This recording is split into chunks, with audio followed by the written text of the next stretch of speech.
Shop. I'm retro. Let's get it. We in the chop shop. We live in the chop shop.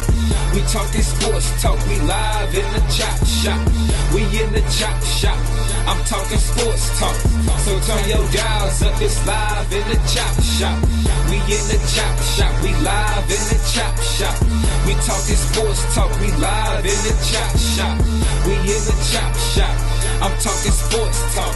So turn your dials up, it's live in the chop shop. Yeah, it's lit in the chop shop. Turn your dials up in the drop top. They ain't based to debate, but they keep it fact straight. Going 30 for 30, let's do a first take. On Facebook Live from 12 to 2. Rob Hatter and Jim Hicks going back and forth like Carter Ray and Skip Bayless and Stephen Smith. From on the court, off the court, straight to the field. Not a man that steals, but I made it steal. To the octagon where I fight to kill. We go face to face, then you write your will. I don't play tennis, but I bring the racket. I'm on the floor, I attack the basket. Put you in the casket when I'm overlapping. Never showing mercy, cause I'm always snapping. Never showing mercy when I'm in the arena. Step into the ring, he hit me as I beat him. Step into the court, I'm never backing down. Killing competition, I'm smacking down. Let me get back to the other stuff at the chop shop, cause they cutting up. It's retro, coming to you live to the chop shop. Now let's turn it up. Yeah, we in the chop shop, man. Shout out to Jim Hicks and Rob Hatter. You can catch the chop shop live from 12 to 2 on Facebook Live. Let's get it. We in the chop shop. We live in the chop shop. We talking. Go on, Chris. Hey, what's up? You know what time it is. Time for the best 120 minutes of your day. It's yours truly, the hater, on Women Rock Wednesday. We about to rock your world. We got a whole lot of info. It's signing day. Oh, yes. Oh, my goodness. One of the brothers turned out a big-time win, and I don't want to hear no excuses, period. Jimmy Hicks, cheat sheet. I'm sure he's going to be all over it. He got the brim to the back. And my man, Cornell's former favorite dad, also the former tryout for the Houston Rockets during the Bill Fitch era, Robert Jump Shot project contract advisor Hatter. What's up, fellas? I can't stand this dude, man. But welcome everybody. Women Rock Wednesday today. You know, I got a couple of things I want to get. Guess what? We got a Women That Rock today. I want to shout out because I saw their work. You know, I don't get a chance to go to every high school, but I'm blessed enough to be able to go because it's not that far from me to the high towers stuff. And I see their, you know, the cheerleaders. I went to the football game. I saw it was cold out there, and I saw the cheerleading coordinator. I see her in the gym. I always see her working. So I want to shout out to Miss Tanya Chalmers, the cheerleading coordinator at Hightower High School. Hey, the rest of y'all, she rocked the day. I see her work. I see how tirelessly she worked with these young ladies. So guess what? Tanya Chalmers, she rocks the day, cheerleading coordinator at Hightower High School. So, Chris, I know you got something crazy to say, but hey, Jimmy, hey, Chris, before Jimmy come on, Jimmy, you got to explain to me, sir, about these Astros stealing these people's signs. You've been cheating for years. You got to explain to me, homeboy. We can talk about it later, but oh my goodness, the cheaters, oh my goodness. What's going on, Jim? Hey, huh? Reality. First of all, let's get the Astros out the way to understand one thing.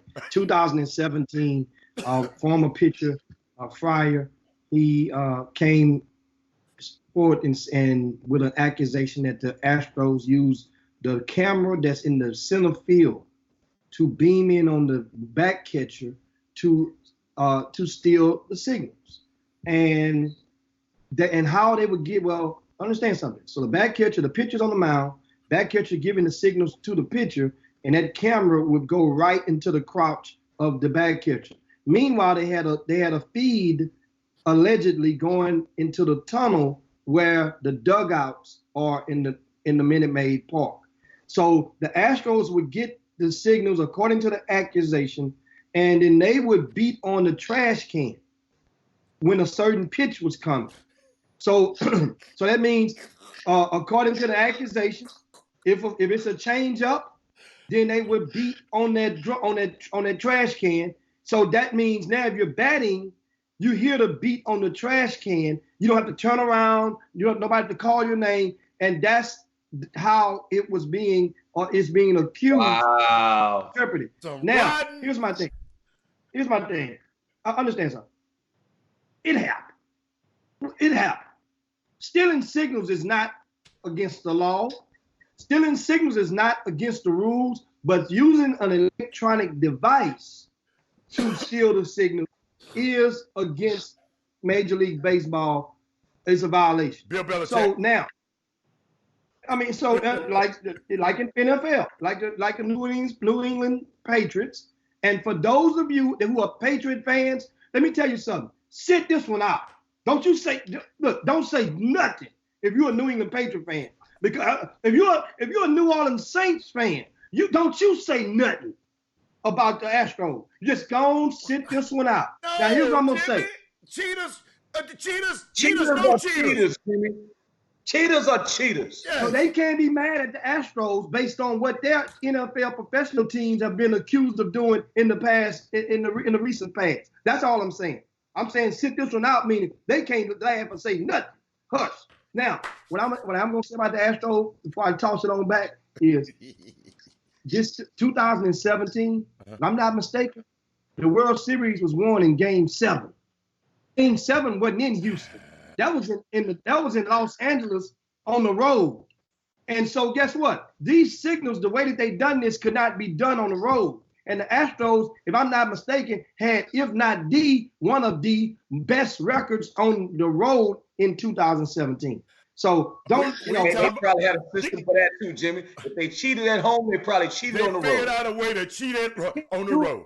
Exactly. You can't do it the same way. You don't have access to the camera on the road in center field. The home Yeah, team. you don't know what those Oh, you dudes can- got access. Can't you have somebody in center field? No, dude, they can't do it. You have to have some LASIK. You have to have some hell of a LASIK to be able to see. Jimmy, do you know the technology that we can beam down from a satellite a million miles away and find out Okay. that we can see the nose hair on in your nose? Okay, but what they're saying is you can't use an electronic device to go and interpret stealing the signals. That's all. So that means you can't have you can have a person wherever you want to have a person that deemed into the regulations of the confines of Major League Baseball. Well, let me give my take. Listen, First of all, your Astros cheated. I feel they are embarrassment. The Astros are an embarrassment. I hate. I mean, Jimmy, how many? Hey, Hatter, What? how many situations do they need? They got the sexual assault, sexual harassment deal that probably ended. It probably was a deal that killed the spirits, took the narrative the wrong way, and hurt the Astros in the World Series. And now this. Jimmy, what's next, Jimmy? What is next with your Astros? And Chris, I got something. Rod Wells came and said, "Excuse me, Jimmy. They played 3 games at home in that time." Thank you, Rod. Thank you, Rod. I said game 7 was I don't care won. about game 7. Them 3 games, they cheated. So let me help you out, Jim. Let me help you out a little bit.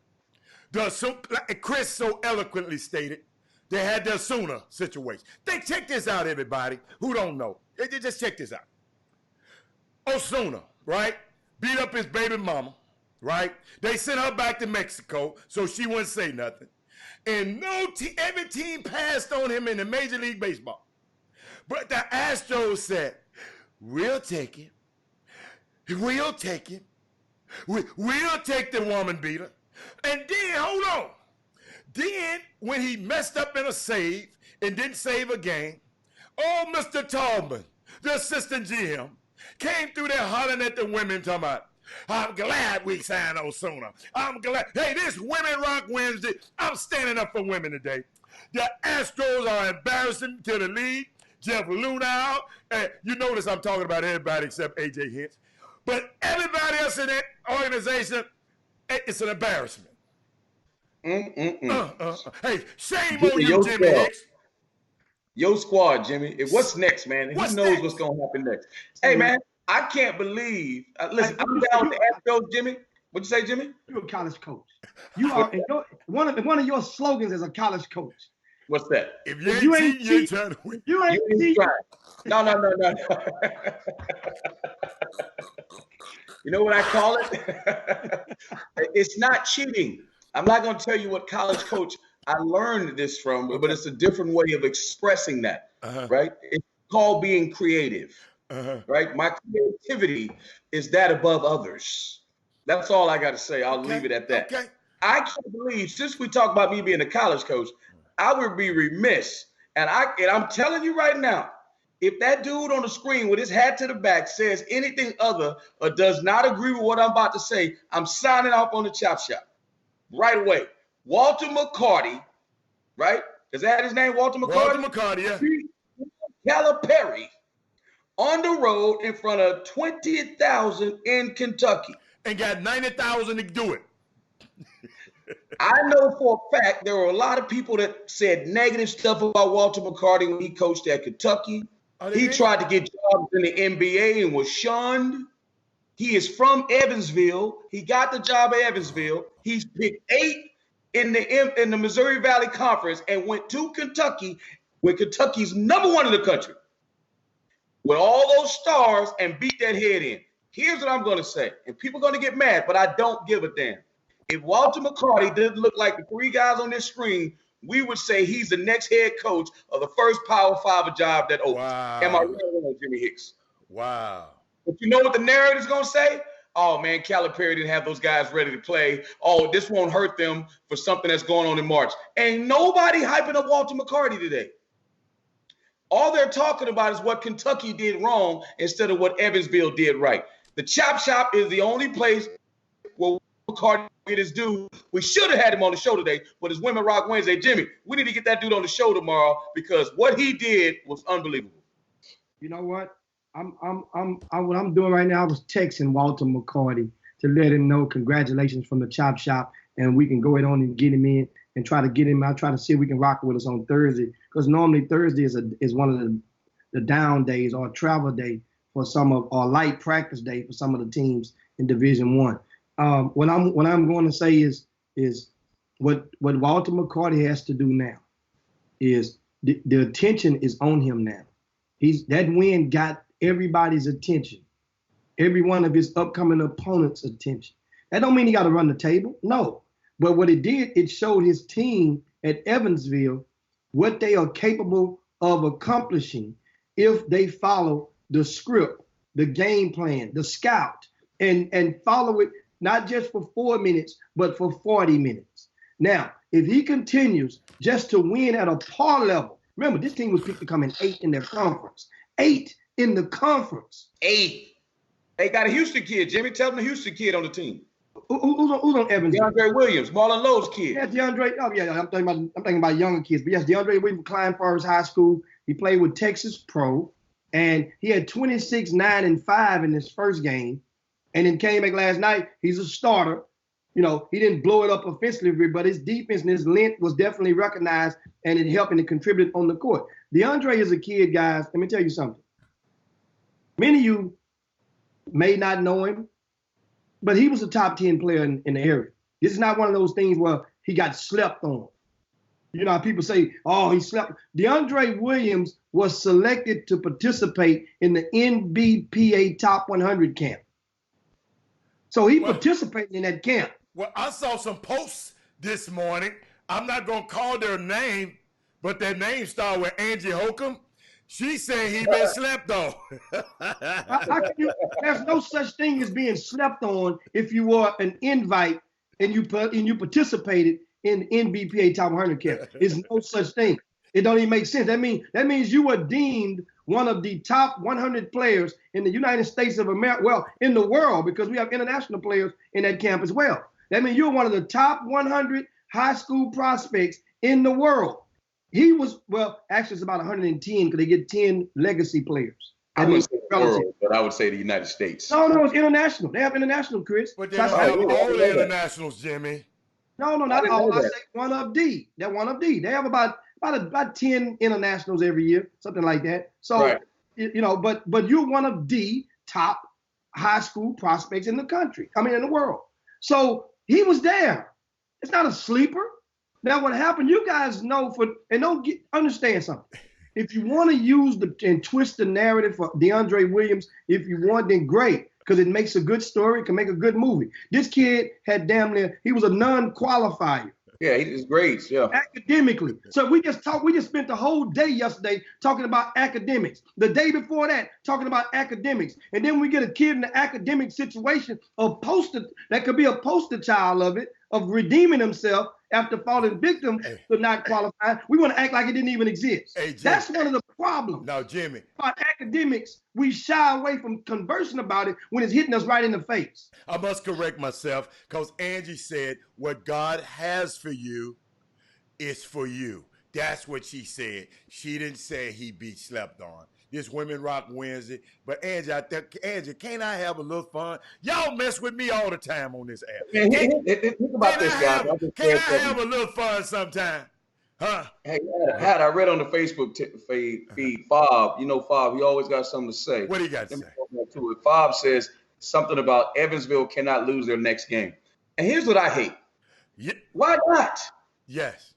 Why? Okay, they dialed it up and played the best game ever. If you're a coach, and Fob, you are one, you know they probably very well could lose their next game.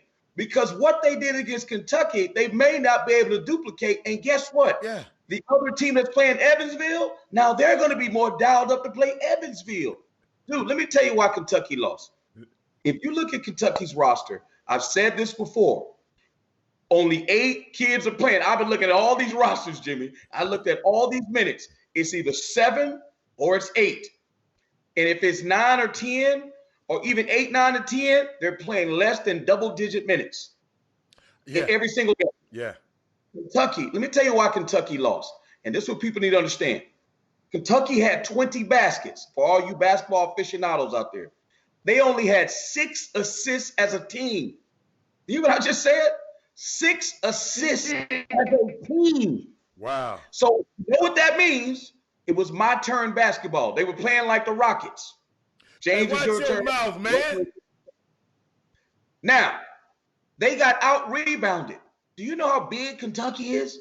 They got out-rebounded by Evansville. So, I said, man, let me go check Evansville's roster. They must have some studs. Man, please. We already know DeAndre Williams is probably 190, soaking wet. Right? Next point.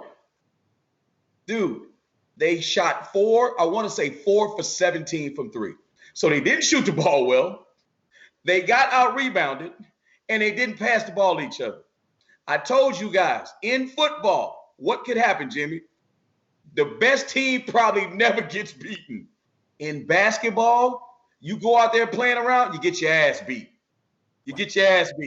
And that's what happened last night. In basketball, Division I basketball, these kids play AAU against each other. They're not afraid of each other. They're actually looking forward to going to play. Back in the day, Jimmy, when only Kentucky came on TV and only certain kids played in certain tournaments, you were nervous to go in the Rupp. You were nervous to go in the Ding Dong. Them dudes like, man, circle that game on the schedule, man. You can't get them up. You can't get them up for the boo-boo games. Chris, you got a great point. I'm looking at Evansville stats. They didn't shoot but 38% from the field. I'm telling you. And 30% from the from 3-point land. And they beat them. Dude, the bottom line is all that freshman stuff, you got to have experience. Jimmy, I was actually talking to someone about basketball IQ yesterday. Basketball IQ, experience, transfers. They got a kid, Sam Conley, that's from Washington, that was a bad dude, transferred twice, came from the Pac-12, had 17 on the last night. Transfers. He was understand, another kid was an All-American, the top 100 All-American. These kids. They got 2 of them. Sam Conley I'm telling you. Man, I remember that name, Conley. I remember that name. Yeah, Brian Merritt was at Arizona State at the time when he recruited him, and he got the commitment from him. And then when he decided to leave, then Sam went in a different direction. But to understand, see, this is not the first time we've seen upsets in college ball. It's not going to be the last. It just so happened Kentucky was only less than 1 week removed from being named #1 team in the country, pulling out the big upset against Michigan State. And if you really look back at the Michigan State game, That game didn't really just knock your socks off. If you look back at it, it didn't. If you read the book backwards. Yeah. So guess what? Maybe, could it be? We've seen Duke play. This Duke team hadn't mesmerized me. I watched them twice. Right? So could it be that it may be, remember, there are down years. Every number, just because somebody has to be number one. I'm not giving Kentucky, this is not a down year for Kentucky, Jimmy. We got to give Walter McCarty, as you say, his flowers, because there are a lot of SEC teams that are not walking in rough and winning. And that dude everybody say, oh, they young. Oh, they just started. Well, what is Walter McCarty? This is his first year with a bunch of players he probably didn't recruit. And that's that stuff that drives me crazy. We give Calipari and all these guys all this credit, Hatter, when they're coaching the best guys. I have nothing against Phil Jackson. But tell me the Phil Jackson that didn't coach Jordan and Scotty. Tell me the Phil Jackson that didn't coach Shaq and Kobe. What did he do? If he did not coach those teams, if he coached the Bucks, if he coached the Hornets, would we still be thinking about him the same way? Or if he was coaching the Bulls right now? That's my thing. We're giving these guys so much credit. I'm not saying they're not good coaches, Hatter, right? Yeah. But if you're in a horse race and the other guys got donkeys, you're probably going to win. Great point. You're probably going to win. And Jimmy, and Chris, on the flip side, because I know you were talking about Brad Stevens. When he was losing, do you know Boston is one of the surprise teams over there? They're winning now. I gotta look at who they're playing against. I gotta look at their schedule. Okay. But they're playing decent. But again, I gotta look at their schedule and see who they're playing. Okay. Does it matter? I'm not saying it matters, but he's another guy that was getting all the credit in the world. Yeah. So think about it. Last year, it's Kyrie's fault, wasn't Brad Stevens' fault, even though he tried to take a little fault for it. Right. Or try to take the heat for it. So right now they're winning. Guess what everybody's saying? Brad Stevens, Gordon Hayward. Gordon Hayward's hurt. The minute they start losing, guess what everybody's going to say? It's the player's fault. Brad Stevens can do no wrong. He's a golden child. But tell me what he's won. Nothing. Now, give Dave Fizdale the talent in Boston and see if Dave Fizdale win, and give Brad Stevens the talent in New York. People got to understand, man, these front offices are at fault as well. It's not just the coaches. Well, Chris, I want to add some intel to your commentary just a while ago in regards to Evansville head coach Walter McCarty. A great job on preparing for this nothing to lose type game. And that was the Evansville at Kentucky in Rupp Arena. And they got paid $90,000 for this game. This was a money game. $90,000. We talked during the last night, we thought the number was somewhere around about 50, because normally you get that much to help offset the airplane travel expenses. Hey, Evansville didn't get on no plane. They probably rode a bus. How far is it from Evansville to Lexington? It ain't that far enough to get on the bus. I know that. So you keep that other 15 grand in your pocket. Yeah. So but their next opponent is IU Kokomo. Oh, they're gonna beat them by 1,000. So when whoever made the statement saying that Evansville better win their next game, I concur. Well, why are people so cynical like that, Chris? Because maybe Coach Jimmy says it too. It's the game after the game. Yeah. Yeah, but Hatter, more importantly, Hatter, they're saying it because it's a black. And I'm not saying Fob is saying it. I'm talking about the larger amount of the voices, the naysayers. They would say, "Oh man, that was luck." Well, it ain't luck when Will Wade beats somebody, he becomes a head coach at LSU. Right. It ain't. I'm not even trying to chop up Will Wade. No. Yeah, but if Bud Williams all of a sudden pulls some upset, that was the most unbelievable thing in the world. But if Walter McCarty do it, or if Mike Davis beats somebody, right? It's just a swag school. It's not that big of a deal. But you know what happens for the other guys when they beat those teams? Mm-hmm. They get jobs. Mike Davis couldn't get out of TSU quick enough. And what he did was amazing. But when the other people do it, guess what? They get employment. I'm just keeping 100 with y'all guys. That's just what's going on. We can look at it however we want. We need to celebrate what Walter McCarty did, because I'm telling you right now, If that was Joe Schmoko from North Dakota State that went in there and beat Kentucky, we'd have him on it. We would already be saying, hey, man, he's in there running to get the job of that dude. I'm telling you, I know that's how it works. That's why we got to make sure we shout out Martin McCarty. And I'm going to tell you something else. This is what people don't want happening, Hatter. I had a very intense conversation with somebody last night. Penny Hardaway, Juan Howard, Jerry Stackhouse, Walter McCarty. You see where I'm going? Keep going. All players that were the high-level dudes that are in the pros that are now coaching college. And these kids are going to want to go play for them because the AAU coaches can identify with those head coaches because they were dudes when they were kids. So that's why they going after Penny's ass. And I'm just telling you now. Yeah, I know. They ain't gonna get all them dudes that never played. I don't want to chop those college coaches up because they worked their butt off. But I remember an article coming out a while ago, maybe a couple years ago, guys that have never played and why they're better than guys that have played. Well, guess what we got now? We got some brothers that are about that life right now, that are handling their business, that understand analytics, that understand recruiting, that got money in their pocket, they ain't got to cheat, and they ain't got to do what you say, and now they got boss jobs now. Now what you gonna say? They are CEOs of that basketball program. And Chris, it's so unique you said that, because I remember years ago, Nick Van Exel was trying to get a job in college. And I never forget the narrative. Those former pro guys, they're not that hungry. They ain't gonna want to be on this grind. And about Pat Ewing, I forgot about him. Pat Ewing was another one. Yeah, they ain't gonna want to be on this grind. They ain't about this life. They ain't about. I mean, those excuses. Some of the white coaches were spewing out. They are not about this. So these same guys, like Jimmy always said, get the opportunity. See, they've been locked out from the opportunity as a whole.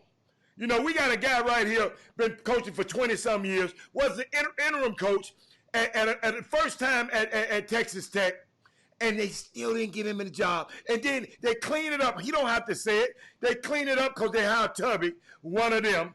I'm sorry. Chris not saying that. Chris not saying it. I'm saying that. Tubby is one of them. So, and Chris don't have to say that. Chris don't have to say that. Jimmy don't have to say that. That's their business.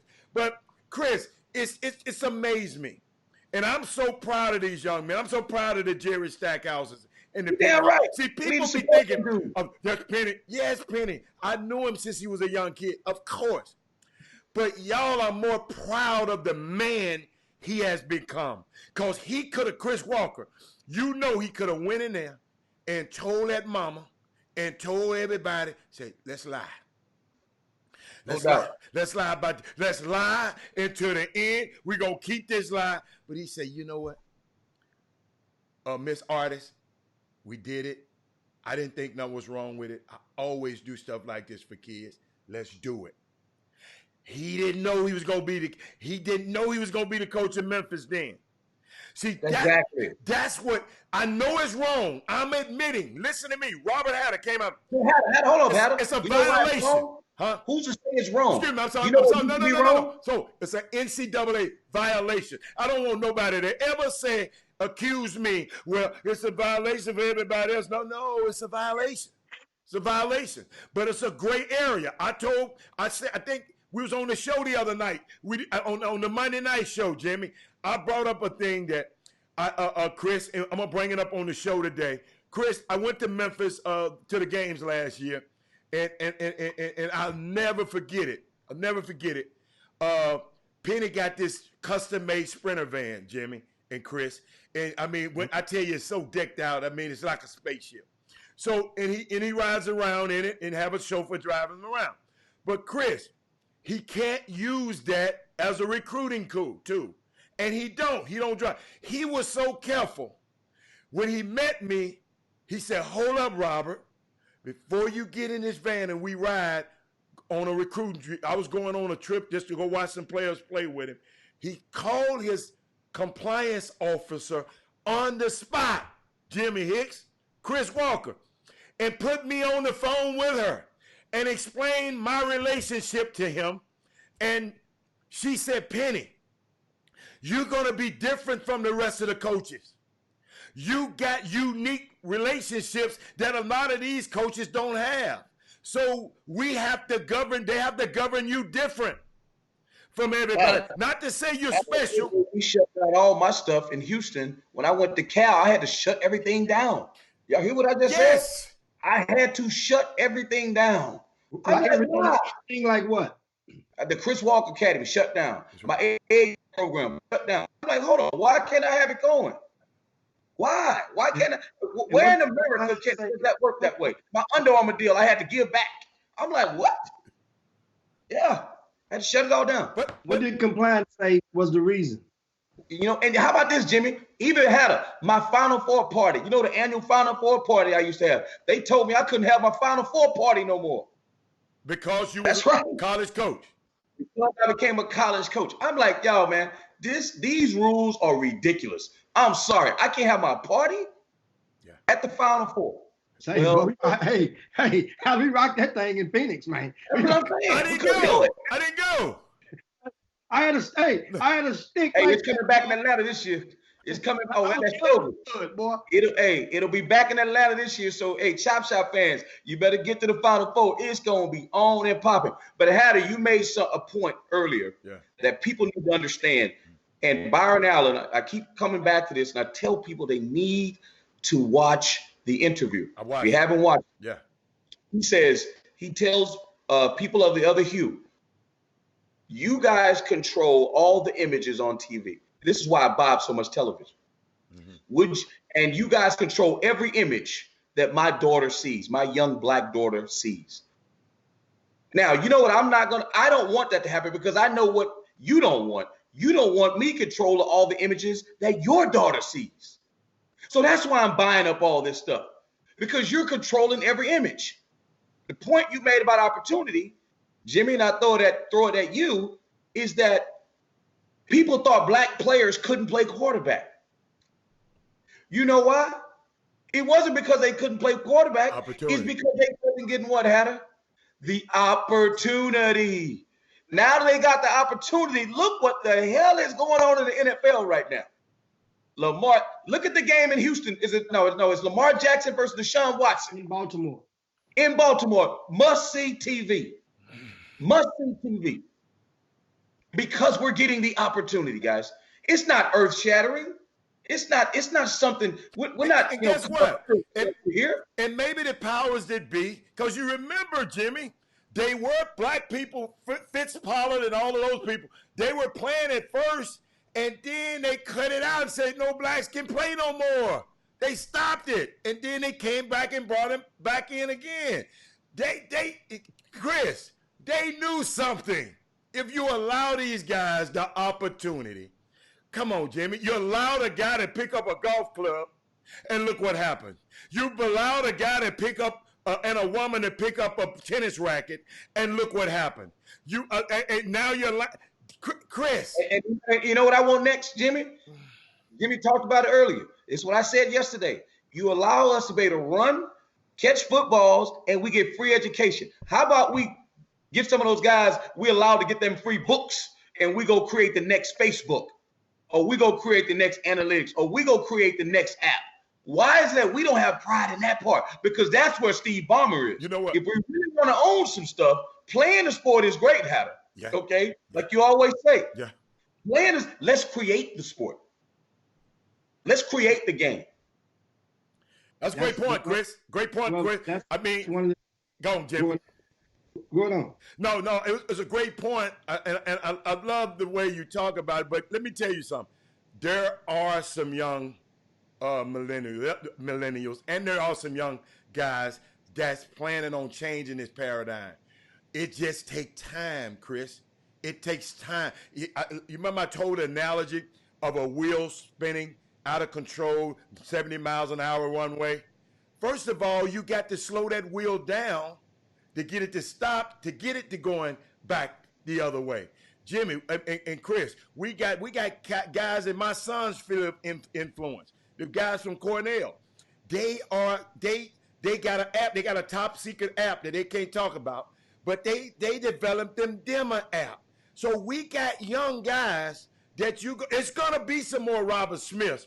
You just saying, hey man, it's all right to be LeBron, but it's just as good to be Jenny Buss and Jerry Buss, the guy who's writing LeBron a check. It's okay to be Phil Knight, who's writing LeBron a check. And let's go, Phil Knight, who's writing Michael Jordan, NBA owner, a check to the tune of 130 to 120 to 130 million a year. So somebody was always talking about. Think about this, man. Huh? Think about what we've done, Patter. I mean, actually, I'm gonna throw this at Jimmy, because Jimmy, we grew up in the hood. Think about the guys, right, that look like us, African American males. Even I'm gonna throw Oprah in there as well. Okay.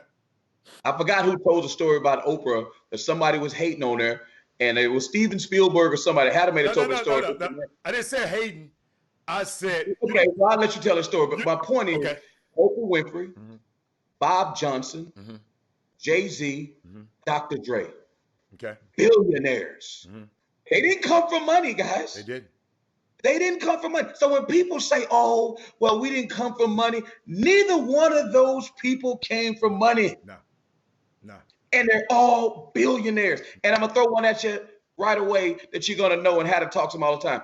Tyler Perry used to live in his car. Unbelievable. So don't tell me what can't be done, guys. Yeah.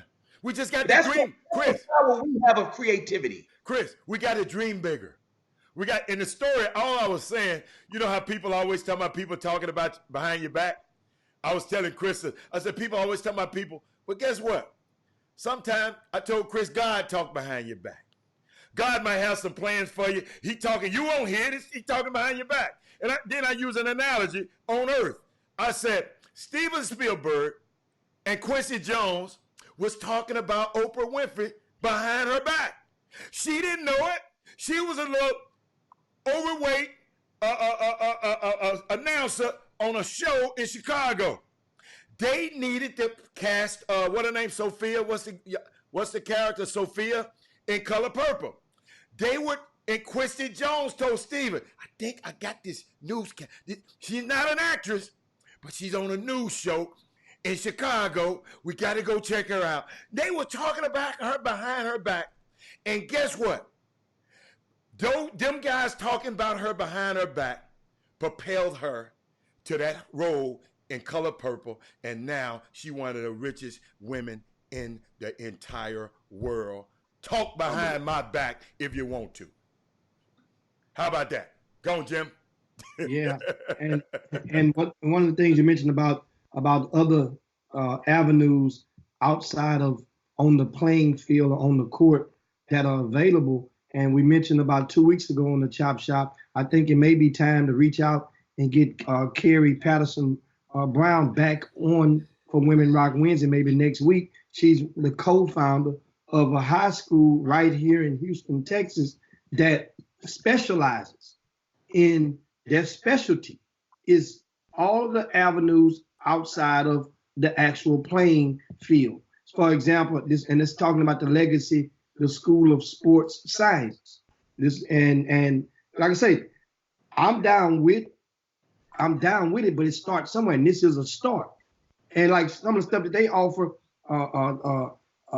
avenues in the coaching set, they specialize in preparing some of the kids on how to become a coach, how to become an administrator, sports medicine, they specialize in, sports media, because Alfio works over there now. And matter of fact, he had, what's the former running back for the Texans? The one that retired. Aaron Foster went to the school last week and spoke to the kids. I mean, so they have a media component within the school. We're not just saying it's the only school, because Jack Yates has the best communications department in all of the state of Texas, probably in the country, with a $2 million communications department that they just built on that brand new campus. But this legacy school is a start. But the thing is, when we're talking about a certain genre of people that's related to the actual sports, that's not primary for a lot of them. And it should be, should be dual. I'm not saying put down and put the sports back a notch, but it should be at least be dual. Thinking of all the way through. There are no plan Bs. And this is like the plan B. That's kind of like so many guys you see now. Think about it. Think about how many more black faces you're seeing in the media that are former athletes that's getting a chance now. We have Monday Night Football, guy like Booger. Nobody really Booger, bad dude too. Booger is very, very good. I love listening to whatever it is, Monday Night Football, Thursday night, whatever he's on. I'm digging Booger. You know, you digging Booger. Jimmy, watch your words. You're digging Booger. A player word. You like Booger? Okay, okay, keep going. I mean, he's not the only. He's amazing. Booger, and who's the other guy that had love? Who's the guy that had love? He's amazing. That way all the time. Louis Riddick. Louis Riddick. Listen, Louis Riddick? Yes. Oh my God. Hey, I mean, think about it. That's common now. So that means now you're seeing guys, that's why guys like Chris Carter is expendable. Yeah. With the Fox Network, because guess what? There are young guys out there that's not playing anymore that people want to hear. Don't say expendable. Yeah. He was pretty good. He is awesome, man. I like him. No. I'm saying that it's not like there's somebody else out there that's jumping at the But you know what? Let me say this real quick. But you know what? I'm happy that Fox did. Yeah. I mean, I'm a Villanova grad. They replaced him with Brian Westbrook, and I've seen Brian Westbrook speak in New York at a startup. He's good. That's a sharp dude. He's good. And listen. He knows stuff. He talks about the NFL. He's good. Had to know the ugly side of the NFL, like people know. Yeah. When you hear those former players talk about it, you sit there and you be like, "Come on, man! The owners really do y'all like that?" Yes. I mean, dude, those dudes could tell some stories that'll make your skin crawl about the way they get treated. Forget about what you see on TV. Forget about it. But my point is, at least Fox replaced him with another brother. I was happy to see that, and I'm cheering for Westbrook. I hope he does well, and they keep him permanently. And by the way, Jimmy, Jim and Chris, Westbrook came now, but it's another guy was on before him. They going back and forth. I can't think of his name. The first week Chris was out, it's another brother. Yeah, I just saw it yesterday. Yes, another brother took his place before Westbrook, and I know his name, and it's in my head. I wish somebody on the Facebook feed can help me, but I think that's a great, Jimmy. I think that's a great thing, and Chris, I would like a young man. I would like a young man email us one day, Jimmy, and said, "Man, can I come on that show, the Chop Shop, and debate with y'all one day?" To get his practice up, to understand being under heat. People don't understand, Chris, what I was so nervous about when I first started. This is a live show. We can't take this back. This is not a podcast where you can go and edit it if you say the wrong words. Everything, Jimmy and Chris, we under the gun. Every time we hit that live button, Chris, it's like camera's action. Chris, like today, I was saying, go ahead, Chris. You now wouldn't have to say that. We could have edited that out in the beginning. But this live stuff, I would love to see. I love to see different perspectives. That's why I don't like Get Up as much, because Get Up's flavor is a little bit different. I don't know if you watch Get Up. Get Up gets a little vanilla sometimes. So now let me go and address something right now. Okay. This is one thing where somehow, some way, people find a way to go and insert. I already know where Jimmy going.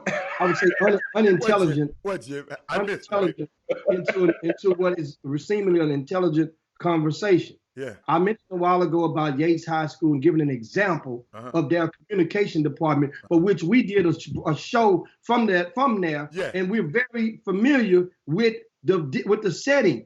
I'm not talking about the high school and as a recruiting tool or whatnot. Right. Their winning is going to attract, as you're showing right now. Right. But I'm talking about the fact that they spent $2 million. If you hadn't walked upstairs at Yates and walked through the communication, they have an entire wing. Yes. I understand Dallas Lincoln High School may be a communication magnet school. What the hell do you think Yates is? It's called Yates. Look it up. It's called a Yates School. It's a communication magnet school. Hell, when I was in school, that's where I wanted to go. Because I dreamed about being in communications. I wanted to be a DJ. I was DJ Jimmy Jam, making cassette tapes. People bumping up and down Homestead. Oh, I was rocking. Had 2 turntables. But anyway, but understand. With Yates, guys, here's what they did. They have a brand new setting, a brand new deal. That's like if a school builds a new gym and it's a great looking gym and it's big. That's the same sense what I was talking about the school. Plus, they went and hired an on-air personality at Magic 102 FM. They had Dana Jackson. Dana Jackson is very popular among DJs in the communication industry in Houston.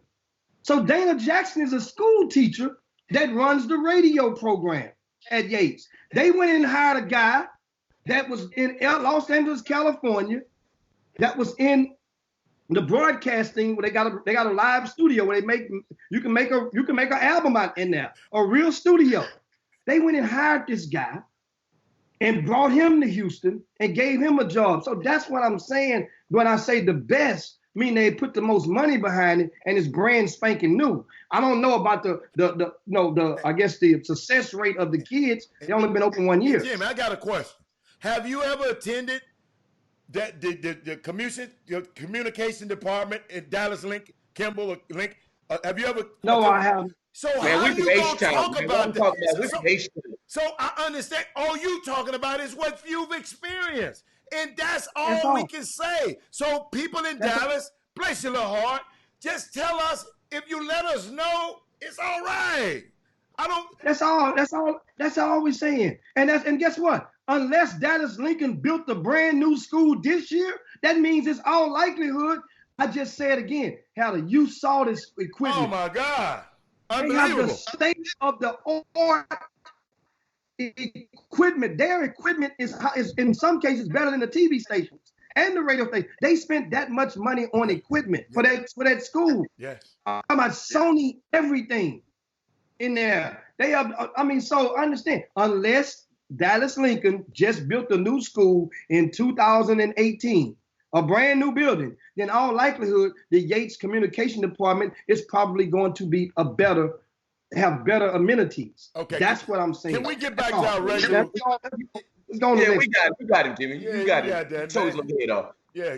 But Jimmy, speaking of that, what we gonna do about Jimmy hit me with something earlier this morning, and Jimmy, he always trying to get an aha moment, or he always say, pay attention. Jimmy, what is going on with this Kaepernick thing? You're a media guy. What's going on with the Kaepernick thing? What is being portrayed, and what is actually really going to happen? It was bittersweet upon reading yesterday when I saw the news about the Kaepernick situation. Meaning not situation, but he was invited for a workout.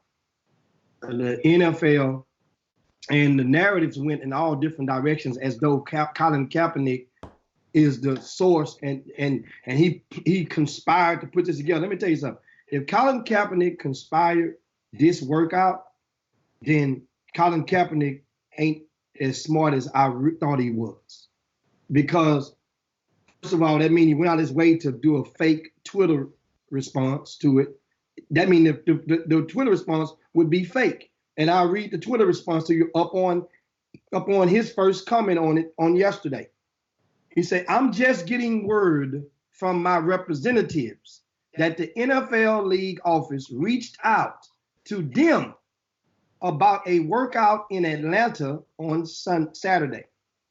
I've been in shape and ready for this for 3 years. Can't wait to see the head coaches and the GMs on Saturday." So you're saying that was fake?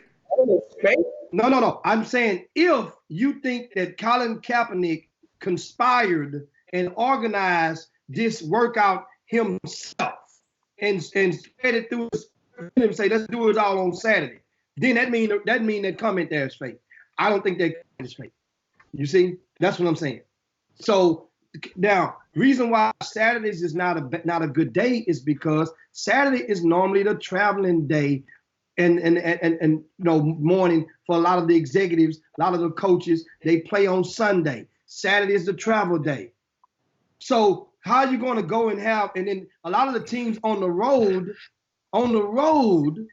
how are you going to go to travel with your team and then go over to Atlanta? Now, some people are going to send somebody there. Everybody don't have to go. So that I heard that narrative on TV.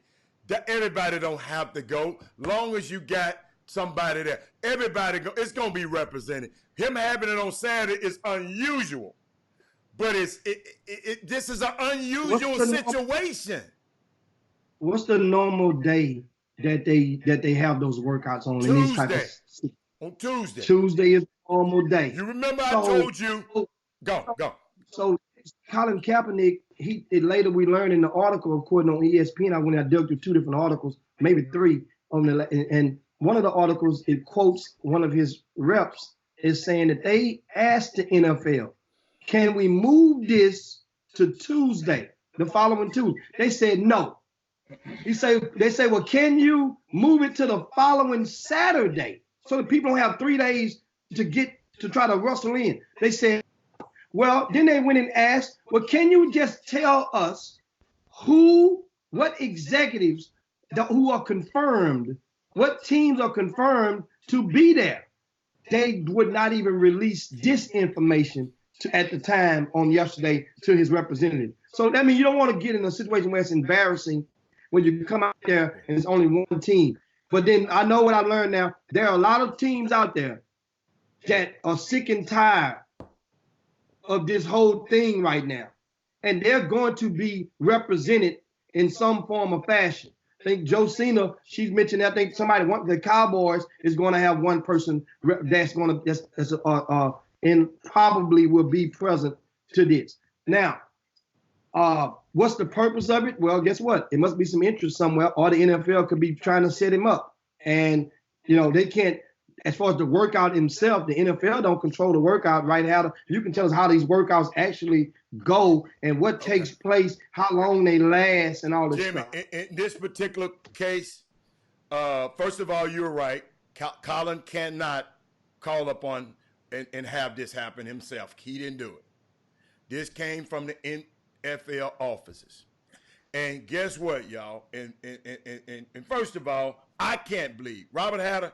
In all my years in this, I can't believe it's happening. Okay, he has to show up, because if he don't show up, they're going to say, aha, okay? He got to show up. I've never seen a person, I'm just giving you facts, I've never seen a person work out on Saturday, ever. But I understand we've never had a situation like this. I was with some Clippers people last night. And the first thing they asked me, they said, but Robert, he sued the league. How can you, see, we keep forgetting, let's say, let's keep everybody, let's say Chris Walker, CBS, he's going to call this game. Let's say Chris Walker comes and says, okay, I have a dispute, and go sue NBC Network. Do you think they're going to let him call another game? I mean, for real. Never. Don't play around with it. Do you think he'll ever let him? So the NFL arranged this workout. Jimmy, I don't know if it was a PR exercise or not, but I did want to get a couple of things straight, Jimmy, and I looked it over and I looked just to remind people of the facts, okay? Before his final year, because they're going to be talking about this. You're going to hear a lot of narratives. They're going to be talking about this, and some of those things are not going to be facts. Okay? Before his final year in San Francisco, before he kneeled, remember, before he kneeled, Denver wanted to trade for him, but wanted him to take a pay cut, and he said no. So remember that, and that was all before he started kneeling. Now I'm trying to give you a timeline. Since then, that year, They showed no, since that time, they showed no more interest. I wonder will they show up, Jimmy. John Elway confirmed that we have no more interest in it, okay? That season he played, Jimmy, he did not, and I even thought he did, but he did not lose his job to Blaine Gabbert. And I have said on this show that he lost it, and I take it back because when the facts change, the truth change. He did not lose his, he was injured. And when he got back healthy, they gave him his job back. He took that job. Okay? Yeah. I'm just trying to help you. He played that year, Chris Walker, and had 16 touchdowns, 4 interceptions, and a 91 passer rating for a bad team. Good. Yeah, for a bad team. Then, Chris, he opted out of his contract. Why? Because San Francisco told him they're going to cut him anyway. So he resigned first. Like at your job, they're going to tell you to resign or you're going to get fired anyway. So you choose. So it's not Cap that he left, that he, they was going to see. Now, hold up. The only person that brought him in, Seattle. Chris, check this out. Seattle brought him in, but they didn't let him work out. They didn't let him work out. They just did an interview. They didn't work him out. They just did meetings with him. So the guy has never, because some people told me, the guy has never stopped wanting to play. He has never put a dollar amount, Chris Walker, on his demand. Like, I want to play for X amount of dollars. He never said that. Now, those are facts, and it's a lot of bad information out there being weaponized against him. And I researched it. And listen to me. I said something that I went and researched and talked to some GMs about, and they told me the truth about it, and I stand corrected. I thought he got beat out by his position. He didn't. So that's it. And guess what I got? My thing, Chris, you up there in Brooklyn, is Jay-Z behind this. Remember, this came from the NFL office, and we had a lot of people on here talking about Jay-Z a sellout. Jay-Z, Eric Reed talking about Jay-Z this and Jay-Z this, and Kenny Stills, Jay-Z this. Roger Goodell made this a call, Chris. This had to come from the commissioner. Can I read something from the Facebook feed? Brad Austin says NFL made this happen after Veterans Day. Think about Veterans Day. You just had Veterans Day. Why and Veterans now Day? This happened? Okay, I got you. The military, he was kneeling for the national anthem. So of all the times for this to happen, why now, Jimmy? Of all the times. Guess what? Time will tell. And all we can do is root for now. And the thing about it in Atlanta, do anybody know exactly where the workout is going to be held? Will it be indoors or outdoors? It's going to be indoors. It's cold as hell in Atlanta. It's probably going to be. It's going to be in the dome because that's the dome, that new dome stadium. Because ain't nobody. Hey, Jimmy, they ain't getting no crowd no way, so they might as well use the dome. Say, man. They hot now, man. Atlanta might be hot now, bro. Okay.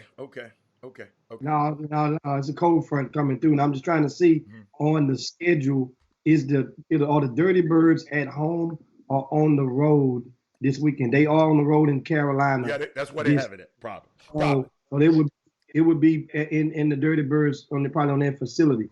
And here's my thing. I'm rooting for Kaepernick to hit it out the park this Saturday. Yeah. Because that means you will eliminate the excuse once again. And I'm telling you, that's going to be hoping that he throw duds all over the field. But Jimmy, can I ask you a question, Jimmy? Go, Look at these terrible quarterbacks that are backup quarterbacks in the NFL. Yeah. How bad does he really have to be, Jimmy? No. Like the bar is so low. Like if he doesn't make it, it is so embarrassing based on the guys that are playing backup quarterback. Let me ask you a question. Who's the backup quarterback for Dak Prescott? Cooper Rush. Who the hell is that? Would you love to have Colin Kaepernick as the backup quarterback? If you're the Cowboys? Who's the Texans backup quarterback? Jerry not gone. I don't even know. I don't even know who the Texans backup. I don't know. Who is the Texans backup quarterback, Jimmy? I don't know, keep I up don't know. with backup quarterbacks, Chris. Jimmy, I'm always on the. Jimmy taught me to always be on the winning team. I'm always with the winner. But you know what's so unique? You just said, God, Chris, and I lost my train of thought. I should have wrote it down. But you said something I wanted to piggyback on Kaepernick. No, I think, let me tell you something. I think this guy is ready. They want to see, no. This is what I wanted to say. I got it now. The same people that vilified Jay-Z, okay, for taking a deal and forgetting about Cap. I just looked on the Facebook feed, and I looked to you two guys, and neither one of y'all really just commented. But we think about, I'm just thinking of the narrative. Y'all were tearing Jay-Z head off. What if he forgot about Cap? But he said, but what if he was behind the scenes saying, Roger, you got to do this one for me. Roger, whatever you do, you got to show people that he can play. And Jimmy, the workout is going to be videoed. The interviews are going to be videoed. And it's supposed to be 10 to 15 teams there. And the other teams will get that video immediately after this thing concludes so they can make a decision. And some people think that next week that man will be signed to a team. And listen, what's going to happen with the sponsors? You already know there's going to be blowback, Chi-Chi. What's going to happen with the merchandise sales? The merchandise sales. Hey, you know what? His shirt, his jersey, everybody. I know the females. Everybody gonna cut it up and make it to a little club shirt. They all gonna be wearing them jerseys, Jimmy. I don't buy no man's jersey. Jimmy know I am about jersey. I ain't wearing my own son's jersey. I'm going to get that one. Not the jersey, but the T-shirt they sell with 7 on it. I've been wanting one, but I just can't. I can't have no other dude's name on my back. I just can't have no other dude's name on my back. I got to put my name on the back of it. If I can customize it, I'm good. I'm sorry. You know what? I ain't gonna lie. I would have to wrestle with actually executing, going and buying a football jersey. Now, what I probably would do, I'm probably gonna support Big Pookie on the corner that make the shirts. That I'm gonna support. Oh my goodness! Come on, Jimmy. I'm gonna get a number 7 from Big Pookie and support him in his efforts. I ain't giving the NFL none of my bread like that. Okay. After what they done. Now, right now, you ain't gonna trick me. Now, after he get in the league and he sticks with a team and sign a real deal, then I may just go buy one for Nico or little JoJo. But I ain't gonna buy it. I ain't gonna even lie to y'all like that. No, Jim. No. Jim, I had a report. I don't think I wrote it down. I just want to tell you a little about this NFL. They cut the guy from New York Jets that went and had surgery on his own because he said, that this clavicle, that area in his shoulder was killing him. Then they cut him because he went and had this injury on his arm. Then the Trent Williams thing, the kid had cancer, and they trying to take his money, right? Then we got another guy, and I'm gonna I got to pull up the information. I didn't think we were gonna talk about it. I don't have his name. He was playing with a pinched nerve, and he didn't have feelings in his hand, and he's still out there trying to play. And 2 of his fingers, he couldn't feel his fingers, Chris, and he's still out there trying to play this game of football, man. And these people, that's why I tell these guys, get this money, and thank God. Charles was one of my favorite guys in the world. I'd be sitting there just talking one day, and I said, Wood, boy, I'm glad you got out of that. Check this out now. I said, boy, you got out of there unscathed. I'm glad you're not walking around here hurt. You know what he told me? He said, and it bothered me, Chris. He said, as of now, I don't know yet. So it's some doubts. It's something going on inside of his body. Just by him saying that. And he looks good, physically fit. He runs every day. But for him to say that to me, the way he said it to me, it's still, he said that to me months ago, Chris, and it's still on my heart that he said, man, I don't know. Jay Hatter, Rodney Harrison said the same thing. Football America on NBC. I saw a documentary on him. he says he's fine. He's, it's function, everything's functioning the way it's supposed to function, but he doesn't know. Okay. 10 years from now, what is it going to be like? Okay. Troy Aikman was another guy that took a bunch of that had a bunch of concussions, and so these guys don't know as they get older. If you play football, fellas, and you hit that ground, I got a lot of respect for football players. Me Those too. dudes are crazy, man. Me too. That is a tough sport. Man. That is, people don't realize how many times you hit the ground. So think about this, what I'm about to tell you. People are getting mad at LeBron for talking about load management in AAU, right? What about load management in baseball for the pitchers, the little kids that can only throw, they limit their pitches? Load management, that's called load management. What about in football? They don't even want you to get hit until you're a certain age. You know what that is? That's load management. So why is it unfair for LeBron to say in AAU we should have load management, Jimmy? There you go, Jimmy. Hey, but hey, Jimmy, there you go. Jimmy, does that make sense about load management? We're doing it in every other sport. Well, even tonight, the Lakers just announced that Anthony Davis is not going to play tonight against the Golden State Warriors. Load management. Don't get it twisted. Now we all have visual evidence that Anthony Davis has been nursing or chasing a shoulder injury. So, but we have visual evidence. But I did want to add though, Jimmy, about this guy. The kid name played for the Chiefs, I think. His name is Frank. He got the real Frank Clark. Okay, and Jimmy he said I've been playing kind of timid this whole season. Y'all check this out now. That's why I've been kind of slow. I have a pinched nerve since the ending of training camp.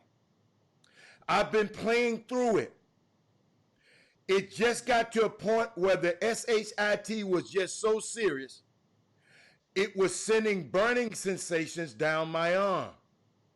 My effing 2 fingers were going numb. I had to take precautions, get checked out, make sure everything that I was doing was wise and it wasn't going to affect my life after football. That's Frank Clark for the Kansas City Chiefs. I just wanted to tell people out there the seriousness. When you see your young kid playing football, when you get it's a serious game. The NFL means no fun league. Not for long. And not for long. And get in there and get your bread and pray to God you're all right. That's why the steroid use. These people trying to recover. Steroids make you recover quicker. That's right. So Jimmy, now you get. I just wanted to get there because that was something that a lot of people just don't even understand the grind of that NFL that we see and love.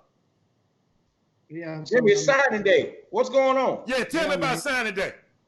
Signing day, guys, and of course today is the first day that high school seniors are permitted to sign national letters of intent with the colleges of their choice. So this is a nationwide occurrence that takes place every year, the second Wednesday of November. So the date changes, but every year it's the second Wednesday in November. And we had a few young men around Houston that signed this morning. Shout out to Tremont Mark. They tipped things off early this morning. Mm-hmm. And as you guys may be looking on the screen right now, this happened at 9:30, and I was scheduled to go and attend this one because it was 3 for 1, meaning this is the only school in Greater Houston who had 3 seniors to sign with Division I colleges today. So that's rare. And shout out to Episcopal, that guy, the older guy, that's not a great exception. That's not one of those Africans that came over. That's the head coach, guys, before you get to one. And that's Episcopal High School, which is located right in the shadows of the Galleria in Houston. And Wayne Jones, who many of you may remember his face from Straight Jesuit. He was the head coach. The Harrison twins went there in the 9th grade. Rashid Suleiman was there. Joey Brooks, Tim Frazier went there to Straight Jesuit, and not to mention a whole lot of other guys. But Wayne Jones has been at Episcopal for the past 5 years or so, and each 3 of the past 5 years they made it to the state championship game, but they have come up short. This should be their year to win it all. Once again, 3 Division I signees. That's DJ Nussbaum, D'Avian Houston, and of course Jahari Long is the guy on your right. Those are the 3 young men, all the 12th graders. This team will be in action on Saturday at the season opener against Shadow Creek. That's Shadow Creek. This is going to be the headliner on Saturday evening. And speaking of, I mentioned earlier, Tremont Mark signed his this evening. I think Eddie Lampkin and LJ Cryer are having their ceremony this evening. I think 6:30 over at Martin. Jimmy. Tomorrow evening at Martin Ranch High School, Thursday evening. So if you're on that side of town near Katy, get out and check out those 2 young men. But speaking of the season opener, we queue up and you guys check out this quick commercial on the season opener, which is taking place this Saturday in Houston. And we come right back and talk some recruiting. Mark your calendars for Saturday, November the 16th at the M.O. Campbell Center located in Houston, Texas. That's the RCS Sports season opener. A day filled of high school boys basketball starting at 9:30 a.m. when Aldine Nimitz takes on Houston Christian, followed by Aldine Davis versus Sam Houston. Langham Creek will take on Summer Creek. Westbury Christian versus Port Arthur Memorial. How about Dickinson versus Beaumont United? That's a rematch of the Super 16 Extravaganza Championship game. Martin Ranch will take on Jack Yates at 5 p.m., followed by Hightower versus Cypress Creek. And the finale, Shadow Creek versus Episcopal at 8 p.m. That's the RCS Sports season opener, powered by Boost Mobile. A limited amount of $5 tickets are on sale now at all participating schools. That's the season opener on Saturday, November the 16th.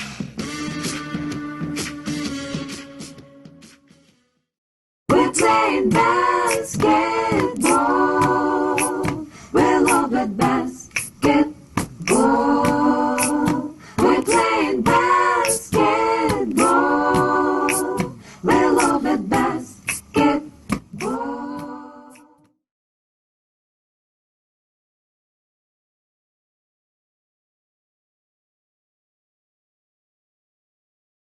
If you were feeding reverbing in. Now, we were talking about the national letter of intent today as a signing date. You give 1 week, the kids who have signed.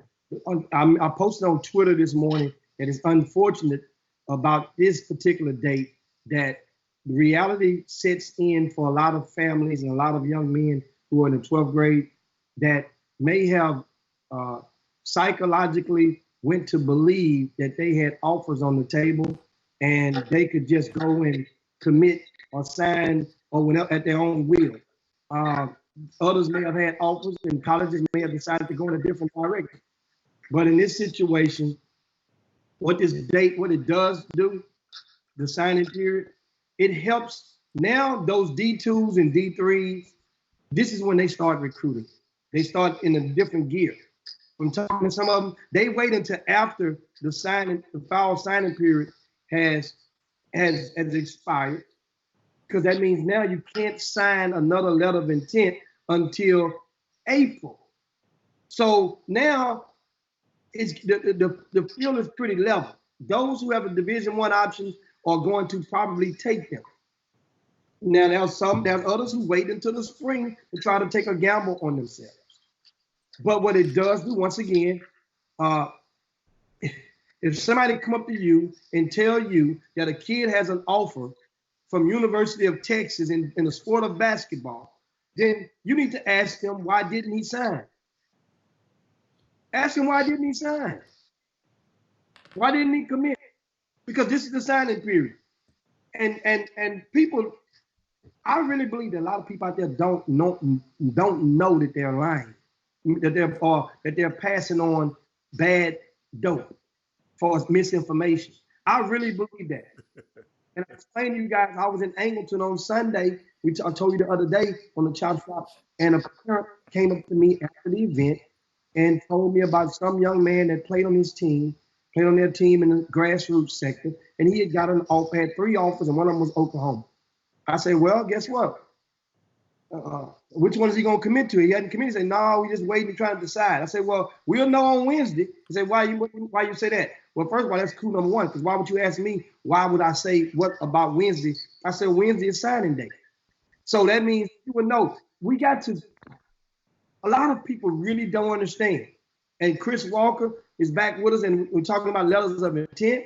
And Chris, this letters of intent being a Division I college coach, I've seen situations where people have went and act like they signed a letter of intent, but just because you signed that letter of intent, that doesn't make it valid until what happens, Chris Walker?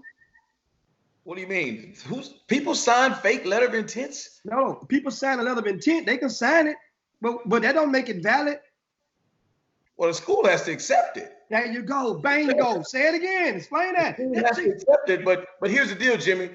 A kid would not get a letter of intent from a school unless they actually thought they were going to get it. They will never send it to them because it's a major process to conjure up a letter of intent. There's a lot of signatures that people don't get it. There's a whole lot of information that you can even send it electronically these days. If they don't think you're signing, they're not sending it to you. So when someone signed a fake letter of intent, if they're going to that many links to do things, they are absolutely out of their minds.